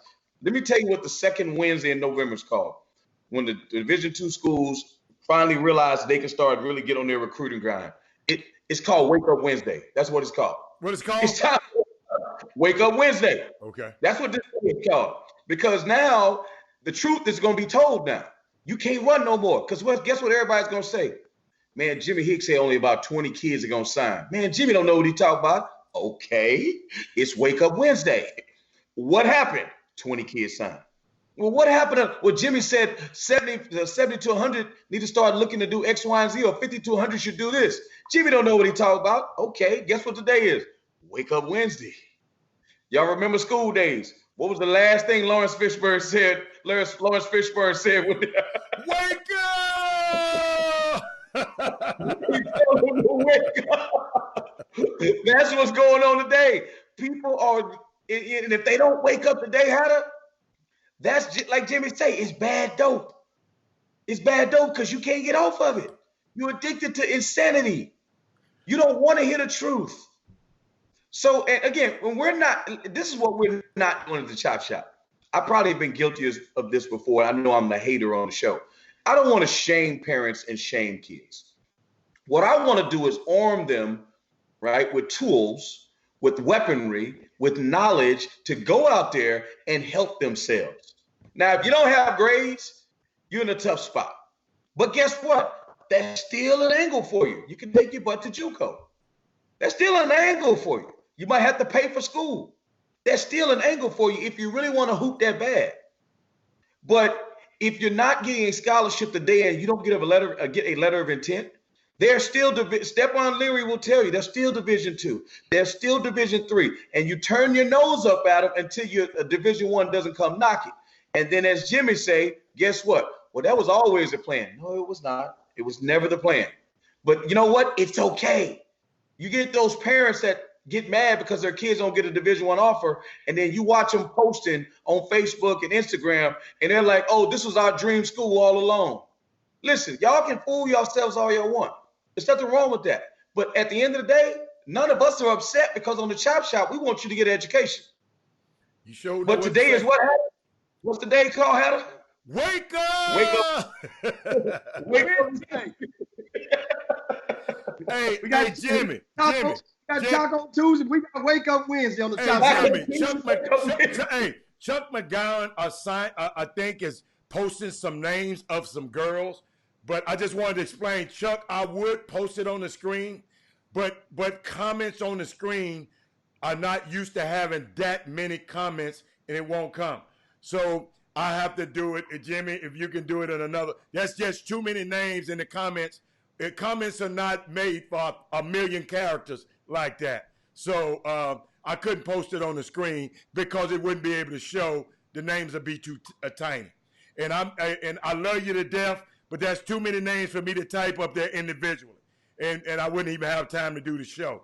So when you have stuff like this, send stuff like this to the Chop Shop, and I'll probably do it tonight and be able to post it tomorrow. Send stuff like this to the Chop Shop email, and I'll be able to post it. Okay? It's not that I'm ignoring you. It's just too many names to put in a text. But thank you so much, Chuck.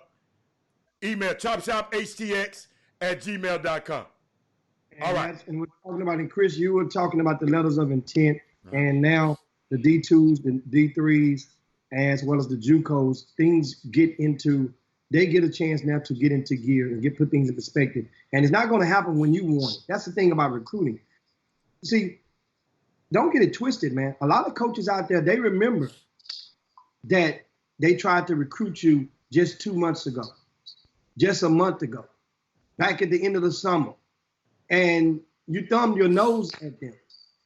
Some coaches are in position whereas they can honestly move on and not get in trouble for moving on. Then there's others, they got to come back and turn and loop back around and get back with you and say, come on now, you didn't get that school that you want. And cultivate the relationship that they established with you maybe a couple of months or a couple of years back. That's what happens now. And guess what? Even still, you as the player, you're still going to try to prove everybody wrong. Unbelievable. You want to go through the season to prove that you are a Division I prospect. So guess what's going to happen? Those D2s and D3s, they see this stuff all the time. They're going to be waiting with their net, and there's unsigned senior showcases are going to take place in March and in April, and they'll be right there. But know what's happening? Also, the transfer wire is going to heat up. That's right. So they're going to be just on. It doesn't work like it used to work in regards to recruiting. The game has changed. But Jimmy, here's the funny thing. I've seen kids, I've seen parents. I mean, I got stories in my head. I could write a book, and I probably will, about this recruiting process, about parents and kids who turn down Division II offers. And I look at them and I say, listen, man, I understand what you think you are, but I've been doing this for 20 years. You're not a Division I player. You cannot play basketball at that level. You can't get through practices every day, and you won't play. And if you won't play, you'll leave there too. Take this Division II scholarship, or this Division II situation, and move on with your life. You get a chance to play basketball. You can go be employable one day, and you can have a family and move on with your life. You don't know what you're talking about. They what I'm about to tell you, Hatter. That division, I'm telling you, you're not a division. What do you think I would love to say? Don't you think I would love to be like Santa Claus and have all the gifts and say, man, you're the best thing since sliced bread? It doesn't feel good to tell somebody they can't play at a certain level. You know what I'm saying, Hatter? That's not a good feeling. I'm not end zone dancing because I'm saying you can't play. And then you tell them that, and then you get them a situation where they don't take that deal, and they end up being on the outside looking in because the other schools got to get players too. They move on. So then all of a sudden they can't get the Division II situation. Well, can you give me a walk-on spot? So then you put them in a position to get a walk-on spot. And guess what they do from that, Jimmy? Man, I think I'm a scholarship player. And they leave and put their name in the portal like they're an actual player. I'm like, dude, you're not even a scholarship player. Why are you putting your name in the portal? Well, because I think I can. Hold on. You weren't good enough to win to get a scholarship when you were playing against high school players. Now you're going to put your name in, and then listen, the cycle keeps going on and on again. Then they'll go to a JUCO. The seventh man at a JUCO. I still think I'm Division I. Dude, you're the seventh man at a bad JUCO. So my point is, Jimmy, the insanity, and people are going to get mad on the Facebook feed when I say this, that you know what crap is coming from those damn parents. Because a real parent will be like, listen, man, this is what you're going to do. Look at that. If my money is involved in this and my emotions and my time's involved, I'm stepping in. Because if your talent would have dictated it, you can call the shots. But your talent can't dictate that. You understand what I'm saying, Hatter? Because guess what, Hatter? When you represent those athletes and they need everything from you, the minute they get their money, what do, Hatter? What? You can't tell them what to do anymore. You know why, Hatter? Because their talent dictated that. Right or wrong? That's right. That's a great analogy right there. When your talent doesn't dictate that, you got to sit your butt down somewhere and listen to people that are smarter than you. But some people don't think that people are smarter than them. And then some people listen to people who really don't have a clue. You know, some people just don't understand. The Bible always say, seek wise counsel, not just counsel, Chris. A lot of people are seeking counsel. Say they're listening to a lot of people. I see it, Jimmy. I see it so prevalent now. I'm watching how people huddle up and try to tell people about something that they ain't never done and they ain't never experienced. They got all the answers for these mamas. They got all the answers for these daddies. But dude, show me. You remember my favorite thing, Jimmy? Wise man taught me. The Noah man, look at his history. What has this guy did? Look at his history. If you got a history of not doing things, what the hell you gonna tell me how to do something? So we have a lot of people out here are being counseled, but they're not being counseled by wise counsel. And that's what I would urge every parent. Man, seek wise counsel. I know it's no. Just don't. I mean, I see them. I see them just get in little groups after a game, and then the next thing you know, the kid done transferred. I see so much of it, man. It's unbelievable. Man, you got to sit in those rooms, guys. I'm looking at the Facebook feed. I laugh at some of these people. You got to sit in those rooms when you have that conversation with that kid that says, and again, I don't want to put people's business out there. And I say, son, so tell me what's going on. I just don't feel comfortable. So, son, let me understand something. You're terrible. You haven't played well. You suck, but you don't feel comfortable. Let me tell you how I feel watching you go out there and be terrible and suck. But you don't feel comfortable. Do you understand good players don't leave when they got it good? Good players don't leave. Only the bad players leave. Very rarely. You're going to see 100% of the time. The dude that's good, I remember a story about Carmelo Anthony when he was being recruited by Syracuse. I recruited these goons. Just like you did on the Asian front, you recruited them dudes. Right. I recruited them dudes. I recruited against Duke and Kentucky and all those guys. I recruited McDonald's All-Americans and pros. I know I've been in the room with these kids when they say these parents, when you sit there and just shake your head like, oh my God, did this dude just say that? Jim Boeheim was recruiting Carmelo Anthony. I forget the kid they had at the time. They said to Carmelo, man, why would you go to Syracuse? They got this dude, that dude, and that dude. You know what Carmelo said? Because he was a dude, He said, I don't care who they got, I'm playing. They're like, no, man, you don't understand. That dude always, listen, man, I don't care who they got, I'm playing. Went there, won a national championship, first a lottery pick. When you a dude, all that other ancillary stuff don't apply to you. You know what I'm saying? All the stuff you talk about every day. Chris, I got a similar story, Chris, and I want you to parallel these stories. I'll never forget. Arizona signed Khalid Reeves first before Damon Stoudemire. And everybody told Damon, man, he the point guard. Get what Damon said. It's going to be 2 point guards playing then because I'm playing. And Damon this tall, Khalid was 6'4". And he said, y'all hear this, Coach. You know, I be hearing the Houston talk. Man, he shouldn't go there. They got another PG. Man, he shouldn't go there. Man, that's not a good look for him. But he got the Fox when he went to Kentucky. They said the midget was gonna take over because Aaron Fox was gone. Yeah, why you gonna go there? That's his team now. Chris Walker said it so eloquent, and I know one of the parents said, "Don't talk to my son and my dog. I don't want you around my son and my dog." But Chris, your key words you said, "If you a dude." Oh, if you're a dude. And Chris, in the unique thing about this, what we're proving is ain't but 1% dudes, and the rest of them is less than that, Adam. Less than that. Okay, less than 1% is Unicorns. Unicorns. Okay. That's what we gonna call them on the show. We got PGWs and like, dude, you're not a unicorn, man. Calm down. I don't want y'all to let me off there because we're gonna talk about a recruiting thing. But apparently, I saw some people online last night, right, on Twitter. That's why I love Twitter, but boy, some of these people, man, I'm gonna pray for them.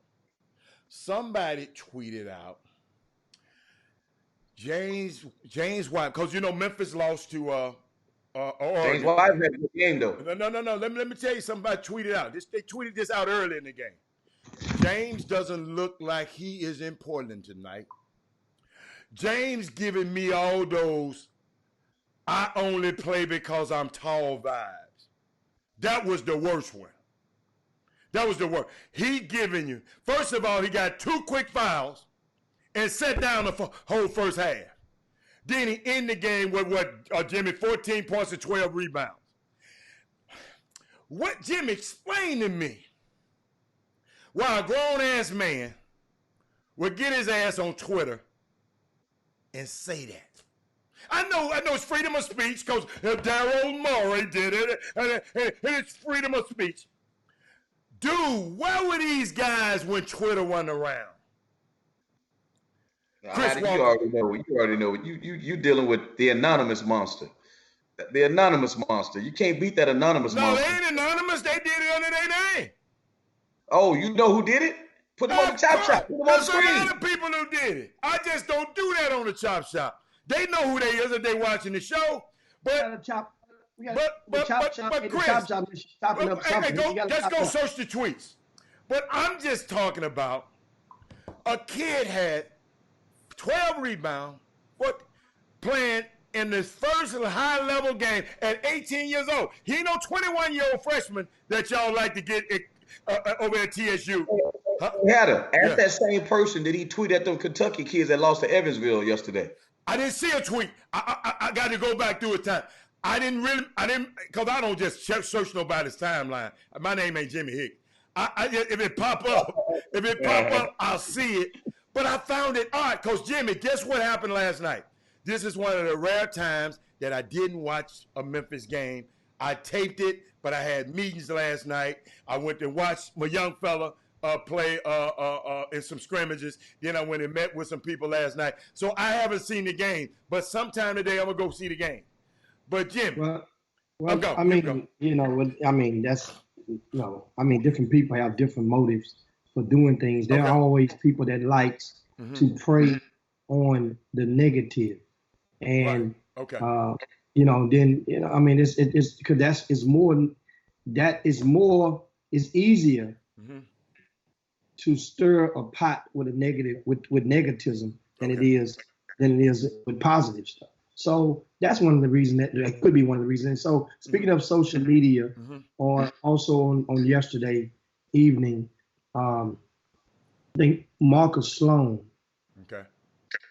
went and he released some tweets that were directed at in relations to Houston versus Dallas, and those tweets, I think Stacey Houston's asked us on the Facebook feed in the Boom Boom Room our thoughts on Sloan's tweet. And I'm pulling up the tweet so that I can give you guys verbatim what he said on yesterday. And as I pull this thing up, you guys just bear with me. Here we go. Says, I think it's long. He said the kids in DFW are figuring it out on how to turn the corner faster than the kids here in Houston. Meaning They developed their game and have really performed on the stage they're given. And it's consistently happening through their senior year, right? Then he goes, this is Marcus Sloan, right? Then he comes back, you say, for example, the top 10 kids in the class of 2022 in Dallas as a whole have taken their game to another level compared to last year. And maybe I see, I'm quoting Marcus Sloan, maybe I see the Houston kids too much. And the Dallas kids, I don't see enough. But it's also a big reason why I go to certain events, and so that I can see them more to get a better feel for those kids. Mm-hmm. Now, he said, I also think the adults don't care who train the kids, but as long as they're getting trained and then constantly getting better, it's the DFW mindset. They don't care who gets the credit for the kids' development, right? And then he goes on to say, I think if we can focus more on the development IQ side of the game and making sure that they apply in games, I have to keep stressing that, as opposed to who trained the kid and or where he played and who has control of them. We could get more out of the kids here. And he gives more, but I just stop right there. That's enough. But the thing Stacy asked, what is our thoughts on Marcus Sloan giving the statement about the DFW, and basically this is what I look at it. And I asked Stacy on the boom boom room in the feed a few minutes ago. First of all, I've said Dallas is better than Houston at least twice a year for the past 10 years. But sometimes the music sounds better coming from a different set of speakers. For Marcus Sloan, first of all, you cover Houston, right? So if you cover Houston, then if you're attending an event and covering an event in Dallas, right, then don't have Houston kids there, then that means there's another reason. And there could be several reasons. But what I would think the reason would be simple. I would think the reason is, this is how this stuff goes. You guys got to think, you can't, come on. Sometimes you got to pull the mask off. Marcus Sloan does events. He's an event operator. So you go and you pull that move when you say that, so that the teams in that area will be more prone to come and support and play in your events. That's how the game goes. I could play the hoochie coochie game if you want to play that. I mean, come on. I know we're beyond that. But that's what it is. That's not saying that's all it is, but that goes into the barrel. Meaning, if you go out of town and you give them love, guess what? They're gonna show you love in return. That's normally we call him Vince McMahon. That's what you calling him? I mean, and it's not at a fault. I'm just identifying from the event operator stance. That's a reason. Now, it's objective and it's opinionated in regard to him, because guess what? Both cities have been proven to have peaks and valleys and swap. Now, if you're talking about the bigger narrative, understand one thing that we know. Indeed, as opposed, and one day we can go and get the exact factuals for you guys, because otherwise you can go all day. There are many DFW schools. There are several school districts that have only one school that have been very successful in those areas in DFW. Chris, you know. And those school districts are there's only like maybe two. I mean, not counting the districts deep in the country, like a Barbers Hill, but we're talking about that have minorities population in those schools, in those basketball teams. There are only one or two that like that, not in that in the city, in the area of Greater Houston. I'm not saying that's the reason. I'm saying that DISD, their centralized main school district, is way better than HISD. Hell, you just think, if you hadn't seen the news, if you don't live in Houston, the TEA, the Texas Education Agency, just moved to take over the Houston Independent School District. This was just last week. So this obvious that Dallas Independent School District is far better, not just in academics, but in athletics because understand, there are a lot of, Snoop was at the Dallas Kimball, and they had that run until recent couple of years ago. But Jimmy, isn't that a demographic thing? People just don't live in the city of Houston anymore. No one. That's what I'm getting to. That's what I'm getting to about the school districts. Yeah. A lot of Houston people ain't living in HISD zones in abundance like that willingly. Now, the Yates, understand something. It's a 4A school. The attendance is going up because of gentrifying. They're gentrifying that area. You guys look right now, but in 10 years, understand that population is going to shock the hell out of you in less than 10 years. That's going to be a jacket. Oh, no question. Yeah, people that don't understand what's going on around the Third Ward area right now, around the Jack Hayes area, that is not the same. And but I don't. Hey, Jimmy. It's like Jeff Davis High School. Jimmy, I don't. Just go come. I know you finna go into another soliloquy, but I'm looking at Sloan, and he's saying that's not what he's talking about. I didn't say that was it. I said that's one of the contributing factors in the element of a business operator, of an event operator. That's what you do. An event operator ain't gonna dare go to another city and say these kids stink. That's my point. Okay. That's my point. I got you. Okay. You're not going to Austin and saying y'all stink in Austin. And guess what they're gonna do? They're not gonna come to your events. I'm just saying from the event operator. Okay. That's a very smart. That's what I'm saying. It wasn't to a fault. It's a smart thing for them to say. Oh, what happened this weekend, Jim? Something happened this weekend that I don't know about. So where did this tweet supposed to come from? I mean, Chris, you got to understand, I'm not part of this thing. Where did this tweet come from? Why Sloan, he was at an event and saw some Dallas people and saying the Dallas kids, but has it always been that way, or is he saying just in present time? Because, Jimmy, you told me this thing is cyclical. You told me sometimes Houston had a better players. So do we go and say, did Houston develop Harron Fox, the Harrison twins, Rasheed Suleiman?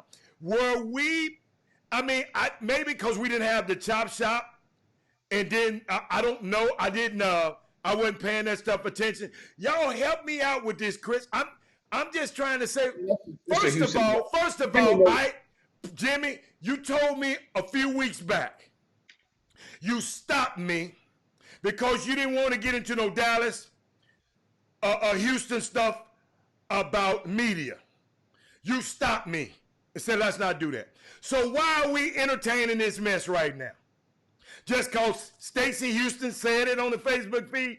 I'm just trying to figure out, just last couple of weeks ago, you said, Robert, that's a dead subject. We shouldn't talk about it. Why are we talking about it now? Well, now, exactly. Stacey Houston asked the question, what was the thoughts on the comments? And so I gave the thought, and once again, did not say that was the reason. I said that's a reason. Mm-hmm. That's a reason. That don't mean it's the reason. We're still going Dallas against Houston. Why are we going there again? That's all I'm asking. Why are we going there again? Man, I'm from H-Town. I rep H-Town. That's what I'm saying. I'm not looking at my comment was a Dallas against Houston. Once again, I said I was on the front line of anybody from the area who acknowledged that Dallas would kick our ass all the time. I've said it for 10 years straight. That is not that's not what I'm talking about, Jimmy. Jim. So now a guy comes and he goes out and he says, oh, you know what? Guess what, guys? Dallas is better. Well, duh. Hell, what do you? Yeah, see, maybe I need to read the thing because I don't understand it. Because I took your key. When you told me that, you were emotional, like you're getting emotional now. Because you're from Houston. I'm not from Houston. And I'm not from Dallas. And I just got, and guess what? I love both cities. So I'm a guy that loves both cities. So I'm just trying to figure out, since it's a hot button topic, because you got real emotional last time about it. And I see that you're getting emotional. I'm just trying to figure out, okay, Dallas kids are doing things now that Houston, but I remember it was a time that Houston kids. So guess what? Let's just agree that guess what? Both of them, Texas, don't mess with Texas. Agree. I know y'all don't think like that, but let's just agree that Texas is okay and it's fertile. Houston got to get their weight back up. We was doing it big for a minute, though. That's what I'm saying. And it goes, man, in the past, understand, guys, like I said a while ago. Right. Both cities, have, when it comes to the level of top shelf players, when it comes to the level of Division I signees, and that's normally how you measure when you're talking about the potency when it comes to basketball, is measured whether, and no disrespect to the non-D1s out there, but the benchmark for which we have long used is the amount of D1 talent. So it trades from year to year. Even in years, there have been years, several years, where Dallas have won state in 4A, 5A, and 3A. But Houston has had more Division I signees. It depends on what you're measuring it by. I got you. Okay. And that's the thing. Okay. So there's no ground rules in saying what are you measuring it by? Or you want to count the transfers and make a net. That's what I would think. You want to really Dallas got a ton of those. make a net. I mean a net, like a net profit, a net gain. If you count the D1s and let's go in every 4-year cycle, and then that maybe I can go pull those numbers up as well. But it will take time because I want to go through, only a couple of people in the state of Texas has those statewide validated numbers validated. And I think like at Texas Hoops, they provided some numbers to the Chop Shop. And I think, remember how it was a couple of months back when I think last week, I think Blue gave some numbers. It was like 72 and 65 was the last 2 years. That's a total in the state of Texas. And so I know I can account for Houston and as far as the totals, but it's different things. I think that maybe you got to realize it's a lot of different, both cities are changing. And the face and the way that kids work out now have changed as well in the Houston area. So maybe it could be a situation where you go somewhere else and you see something else and it's refreshing to see a certain thing that's not, and it doesn't appear to be some of the same stuff. But guess what? There's backbiting in Dallas. There's backbiting in San Antonio. There's backbiting in Chicago, New York, LA, Atlanta. There's people that are not getting along, that are grown folk, and they're envious folk. They're jealous folk. That's all around the world the same song. And so that's all I'm saying. So now, once again, and I've said it twice, when I brought up the comparison, the statement in my opinion about from the perch of an event operator and the business of why you would do that, that was just my opinion. And it was opinion as to why, basically more so why you wouldn't go and say that they're not doing anything good. So that's a testament. So and guess what? There's also on the other side of it, Marcus Sloan could have been talking straight from the pure atom, the nucleus of his heart, and just saying and acknowledging, giving credit to brought where it's due. A job well done. At the same time, if you're giving that type of credit, then you basically indirectly, a person like John Lucas take it like you shitting on him. And I spoke with John Lucas this morning. They're doing pregame. I'm just letting you know. So you got to be careful. Understand and then you'll be asking for favors. You know how some of the guys get around the state especially when it comes time to be on committees and stuff. Or get down with this and get down with that, or to help out with this. So what you saying? Don't mess with the Texas. Don't mess with Lucas. That's what you saying? It's all politics, man. It's all BS. It's all BS. I got you. Okay, I'm good with it. Hey, can they play or can they not play? There you go. Can they not play?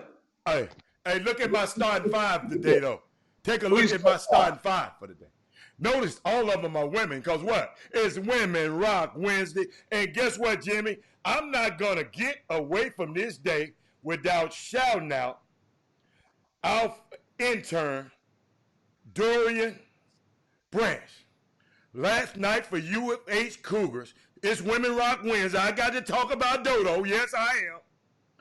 They lost to the Lobos, 81-71, but she had 24 points and 6 assists. That's how the Chop Shop crew do it. You understand me? So guess what? Shout out to Dorian Branch today, and don't you say nothing crazy, Chris. No, I'm down with Dorian. What you talking about? That's Dodo. Okay, I'm all good. right. Because you know you'll say something. Hey, you know what the kiss of death is? We didn't talk about a lot about the NBA. A kiss of death just happened last night. You know what that is? What happened? The Knicks lost, and the players came out in support of them. Kiss of death. 2-9. They're Kiss 2-9 on the season. Kiss of death.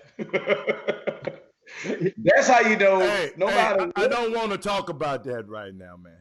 My heart is. I know how you feel about the Knicks, but when the players got to come out in defense, like Mario Elie say, it's gone, brother. Kiss of death. It's a wrap.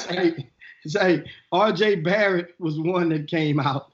R.J. Barrett says, we're staying together. Oh, my God. With him. We just got to keep fighting together. Ain't got a snowball's chance in hell. You know, Taj Gibson. Taj Gibson came and spoke. He came up and spoke up. He say, we're going to go out there and play hard for him. And it's after the loss. See, I need that energy before the game. After the game. Taj Gibson.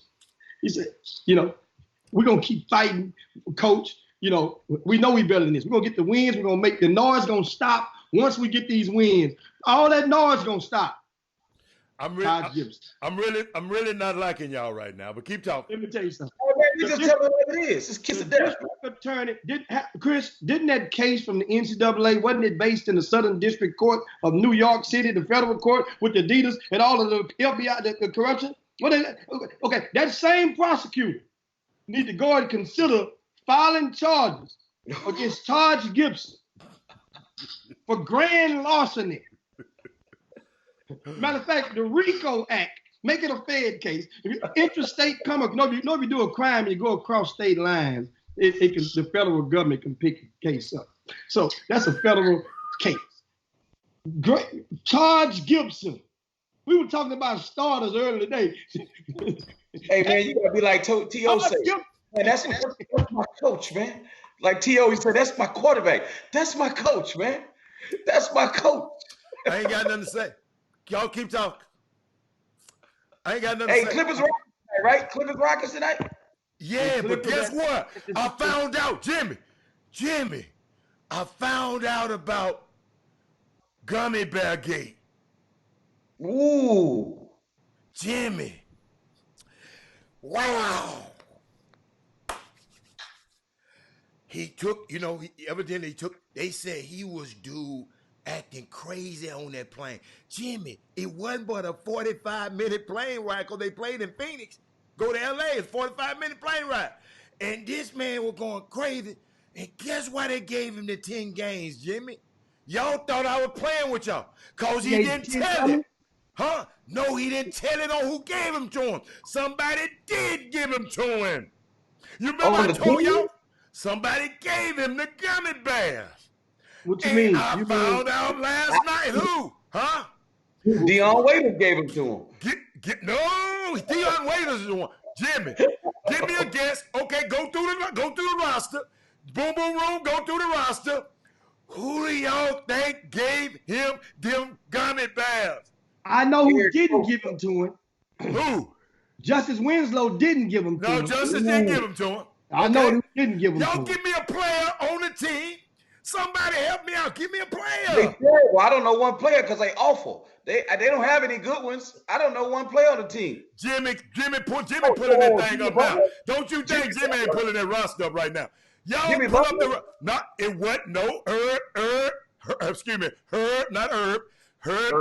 not James Johnson. You close. Keep going. Hey, Herb, you close. Not Jimmy Butler. You're close. Keep going. Keep going, y'all. Y'all, come on, Jimmy.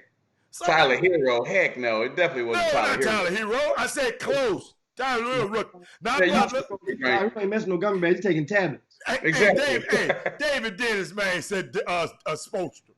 David wrong for that, man. David, you wrong for that.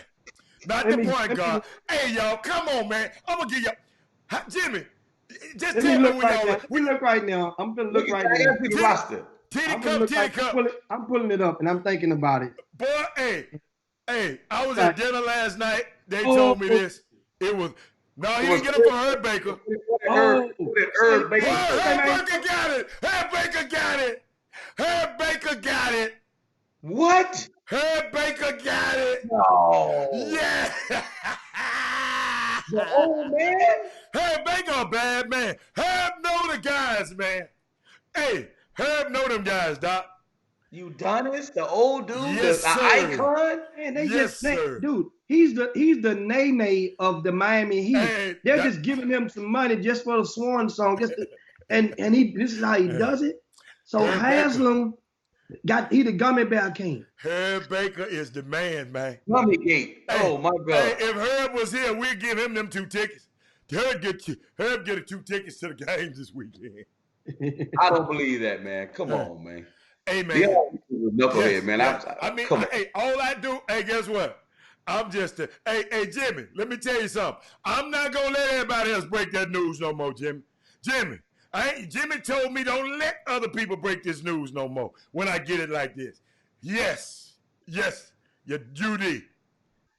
Unbelievable. Smoking.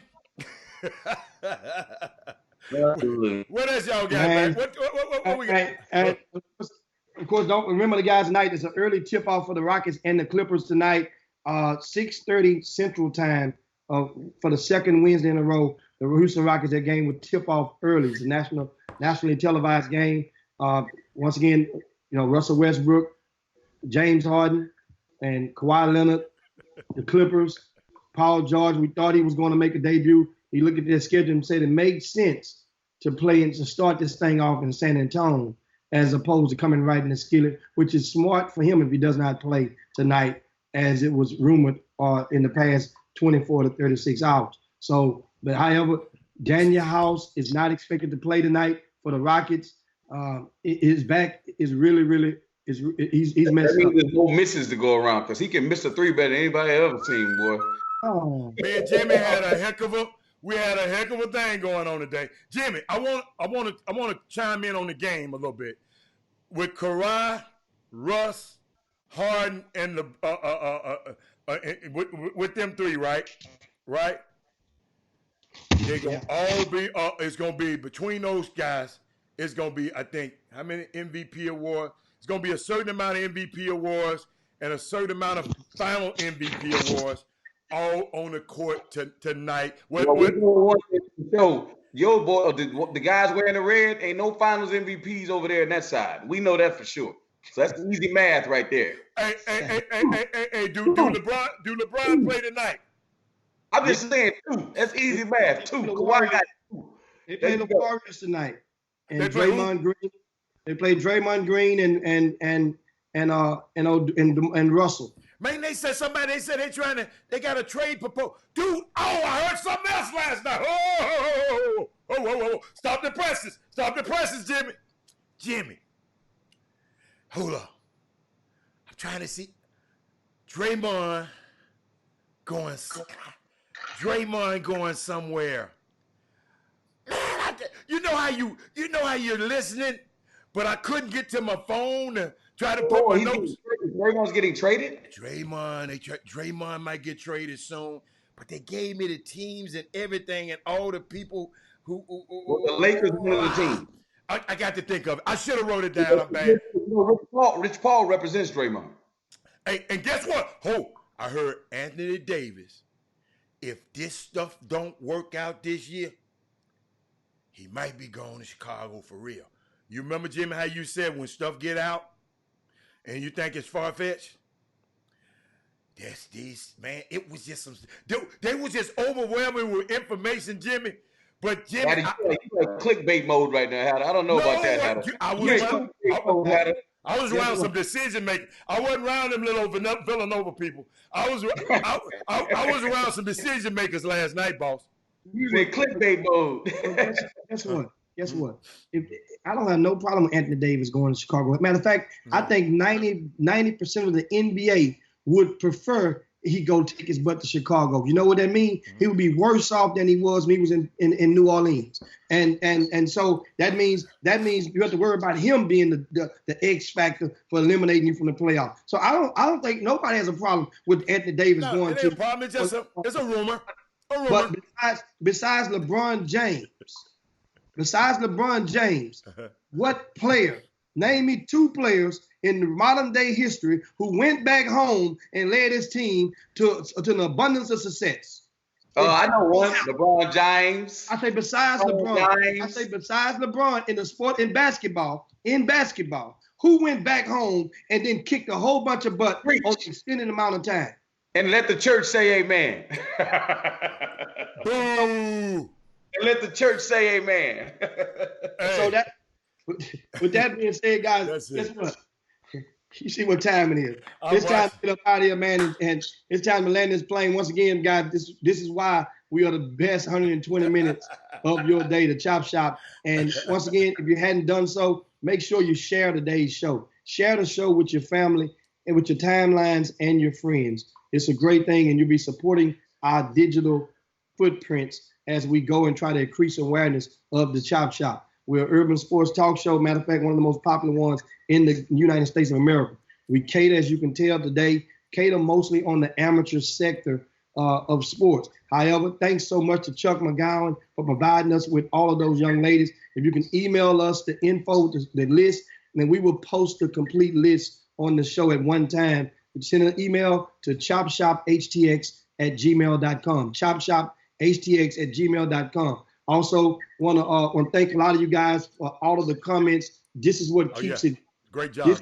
The Boom Boom Room, it really is crunk, man. It really is live. I'm not joking. Every doggone day, the conversations going all through there. Thanks so much. And lastly, I know that you came in probably at the tail end. Marcus Sloan, no, we were not beating up on you. We love you. You know, I do like a nephew. And the thing is, we were just talking and asking my opinion on something, and I gave my opinion from a business standpoint. And that was really not in a negative light, which as far as your reasoning. It was really to give you props and saying that was a smart thing to say, as opposed to going somewhere saying, hey, they're not good. So I want to let you know, and so that way it can soak in, because I do know how people would take stuff and run with it and try to place false things in your mind. Hey, you hear them talking about you on the Chop Shop? Yeah, we were talking about you. We wasn't talking bad about you. See, Jimmy, believe what you just said. People, I've been text people telling, think about this now. And I love y'all now, a Boom Boom Room, but they text somebody and say I was talking about them tweets, and notice I said no name in the tweet. But guess what, Jimmy? What's your favorite word? A hit dog what? Holla. Holla. Hey, Hatter, what's the day? Wake up what? Wake up Wednesday. Hey guys, peace. Hey, we up out here. Shout out to all the people out there, man, supporting the Chop Shop. We'll see you guys on tomorrow, which is Baby Friday, 12 o'clock Central Time. Yes. Right back at the Chop Shop. Don't forget, this weekend, the season opener is going down at the Campbell Center. Meanwhile, on behalf of the hater, Chris Walker, Mr. Hatter, and of course, it's time to slide down Dino's back, baby. We up out of here. Chop Shop. Jim Hicks, Rob Hatter. You are now tuned in to the Chop Shop. I'm Retro. Let's get it.